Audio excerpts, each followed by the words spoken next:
ginagawa mo naman ang lahat-lahat, pero para bang feeling mo parang kulang pa rin. Or maybe some of you are going through transition. Parang pag-move from one season to another season, nag-a-adjust ka, nai-stress ka kasi feeling mo, lumilipat ka from one work to another work, and so many more.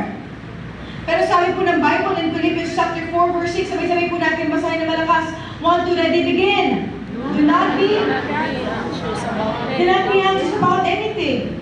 At ang nagsulat po na ito si Apostle Pablo, confident po sa sinabi na do not be anxious about anything. Maaaring pwede po natin sabihin, Paul, sigurado ka ba? Sinasabi mo sa amin na huwag mag-alala? Hindi mo ba alam kung ano sitwasyon na meron kami? Narasin po ba yung tanongin?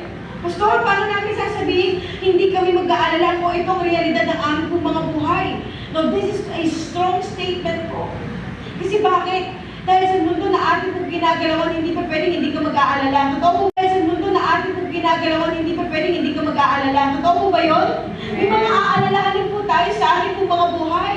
But how can we claim that one of the names of God, one of the characters of God, Jehovah Shalom, the Lord is my peace. Basahin po natin in Judges chapter 6, verse 23 to 24. In the Amplified Version po, sabi ng salita ng Panginoon, the Lord said to him, peace to you. Do not be afraid. You shall not die. Then, verse 24, then Gideon built an altar there to the Lord and named it, the Lord is peace. The Lord is peace. Even whatever battles, whatever anumang labanan ang kakaharapin mo sa iyong buhay, kagaya ng pinag-usapan natin last week, He is already our banner, our victory. Ngayon, kapatid, bago ka palang dumaan sa laban mo, bago ka palang dumating sa mga pagsubok,